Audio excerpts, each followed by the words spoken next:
Hello everyone, I am Phoenix and I am playing the Amnesia the Dark Descent episode 2. Sorry my voice might be a bit different, might still have that problem, but I'm trying to get the audio and game sounds separately, so hopefully you can still hear the game sounds pretty well. And the other children cheered him on, his name voiced in a steadily rising pace, urging him to do it. Am I really doing this? The young boy thought, and struck his victim with a rock. Yeah, anyway, I'm gonna try this differently, so hopefully it's better than last time. I'm gonna run it through some voice things, and yeah, let's have fun, shall we? Alexander, is it inside the castle? In a manner of speaking. Come, bring the lamp. You've been to the refinery, have you not? I don't believe I have. Is it connected to the... what did you call it? The inner sanctum. My most precious chamber, Daniel. And it lies well beyond the refinery. In fact, it lies beneath the very stone of Brennenburg. Alright, I'm gonna assume those are flashbacks I'm having, and that wall of flesh is something I'm never going to go near again. Yep. Well, anyway, last episode we got a lantern, we wrote a letter to ourselves, found out we're Daniel. We've got some kind of amnesia because we took an amnesia potion or something. And let's continue to this room, the laboratory. Sweet. Traveling to Dover meant going through Canterbury. He made sure to pay a visit to avoid the sense of guilt connected with the neglect of family. I wonder if any of those are like connected to the game at all, or they're just random. Right, so maybe I'll find my first monster. Oil. That happened. Okay, this way. Alright, maybe not. This way. Okay. Everything seems fine here. I've got a chair. It's always good. There's whispers during my chair.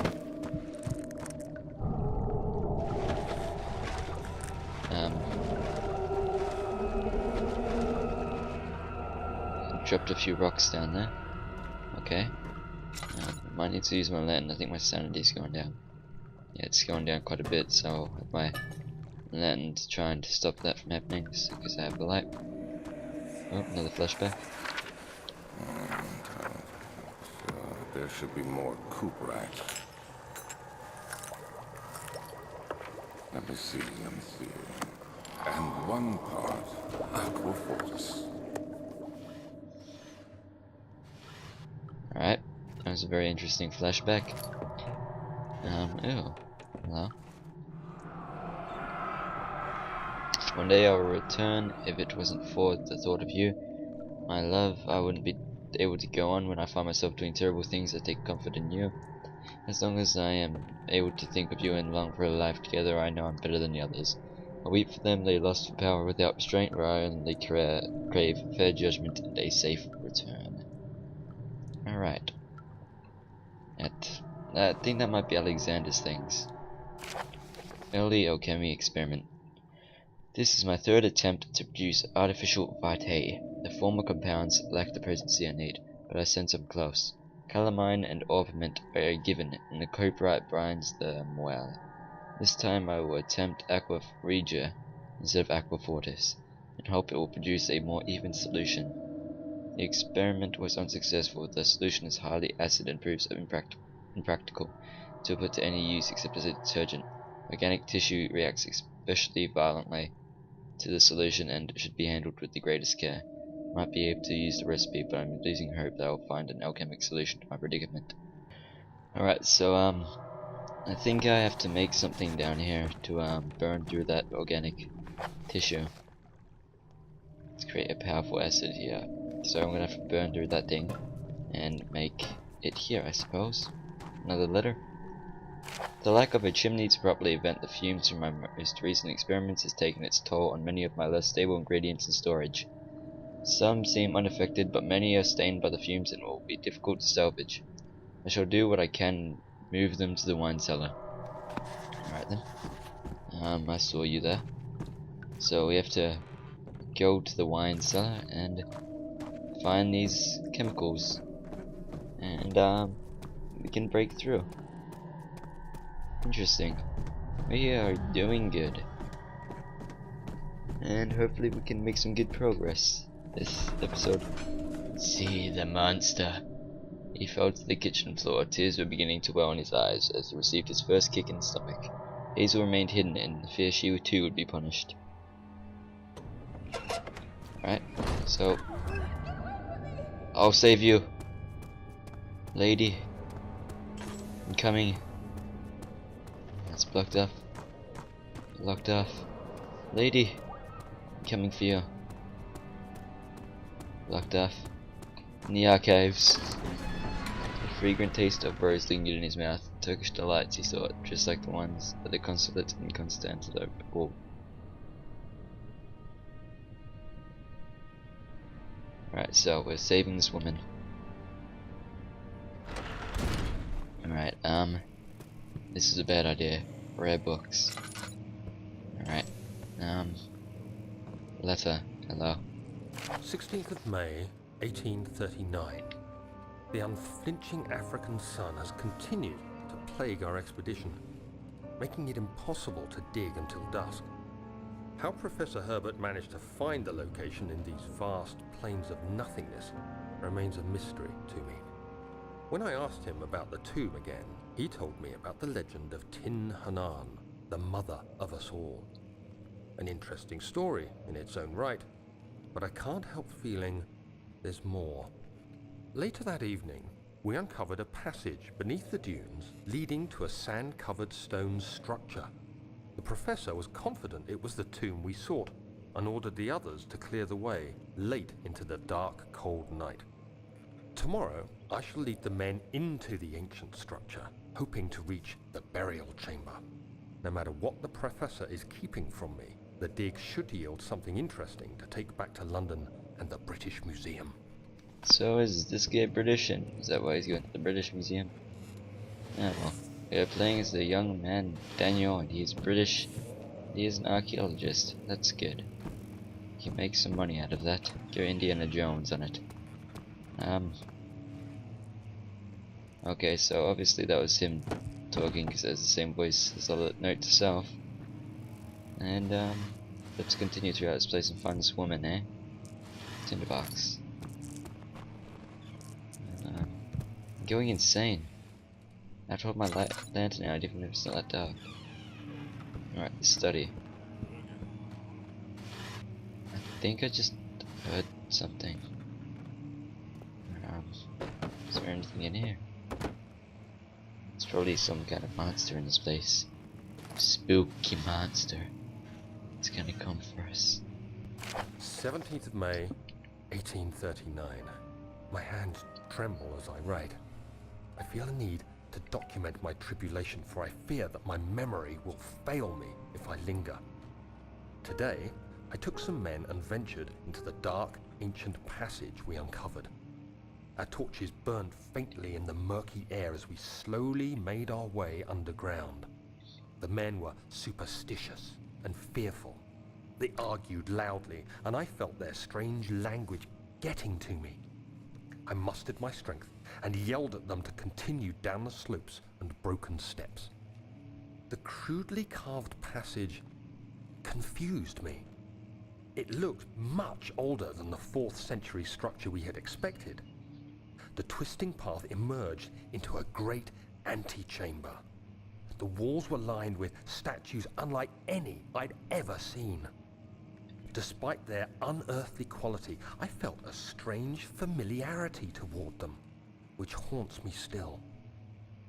At the far end of the chamber, a great slab of stone sealed off whatever lay ahead. I gave the order to raise it, and as I pushed through the narrow space, the heavy stone suddenly dropped, sealing me inside. I was trapped. What a cliffhanger. Alright. So, he found the tomb he was still. I'm sorry. I'll be leaving now. Close the damn door. Close the. Yep. It wasn't me. Is that a piano? Yep, tinderbox. Go away chair. Oh, nothing here. Storage chair. Lift this up. Oh. I want another tinderbox. I'm stuck. Oh, there we go. Okay. So, you have to get into the wine cellar. Whatever that is. Get the chemicals to burn open that organic acid. And we have to open up the store as well to the local history. Alright.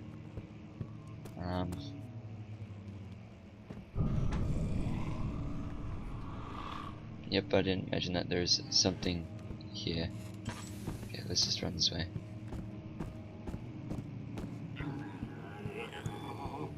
Okay. Should be around here. Alright, nothing. Cool. Alright, so the monster's definitely in this area. I'm not just hearing things, I can actually hear it now. The floor plans. Anything in here that's interesting? Alright. What's that? Much of the castle is old and hasn't been tended to for centuries. When the shadow arrives, it won't take long until things start falling apart. We're just buying time anyway. Let's do what we can. There isn't much to be done about the walls. We should reinforce weak structures. The ground will tremble and there's a risk everything will cave in on us, especially downstairs. Here, and there. Let's get the servants working on it.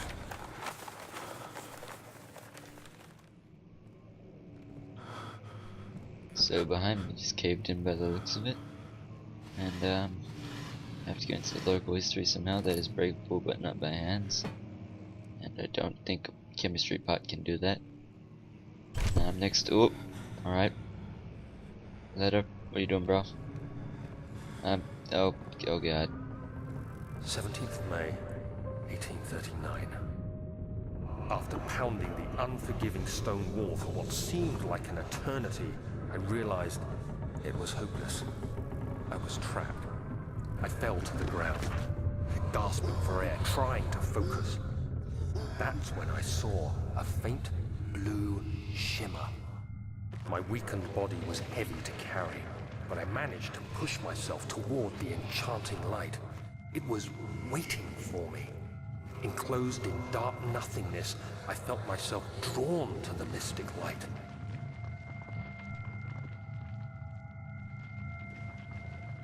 I reached out, closing it in my hands. The faint glow escaped my fingers and began to spark brightly and spirit me away, unlocking alien memories of spiraling towers, endless deserts, and impossible geometry. The next thing I can remember is the grating sound of stone being lifted, the voices of the Arabs pulling me to safety, and grasped firmly in my hands was the broken pieces of a most peculiar relic. Interesting. And I know now what I have to do.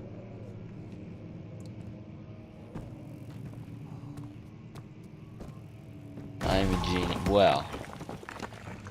Anyway, I'm a genius. Alright, now we're in the local history. Another flashback? You have to be swift when you activate the first one. You hear that? If it stops, you'll have to start over. Isn't all this a bit excessive?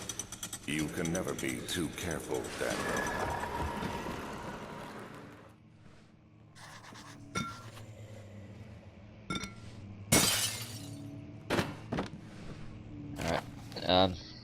I've decided during those talking notes and flashbacks I won't talk, because obviously you won't be able to hear it, but with the flashbacks I still move around. Alright. Local folklore. Eldstad and Brandenburg Castle, 1801. Another region rich with lore is Eldstad. Deep within the East Prussian woods, for centuries there have been stories surrounding the hamlet and its neighbor, Castle Brandenburg. The quiet forest-clad mountains, dressed with scattered lakes, is as picturesque as can be.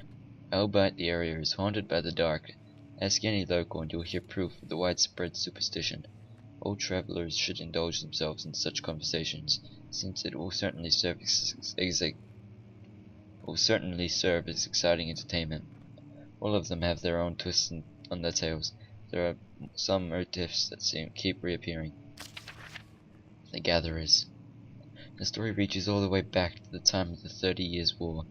It is said that soldiers who abandoned their duty got lost in the cold dark woods and were forever damned to roam the grounds.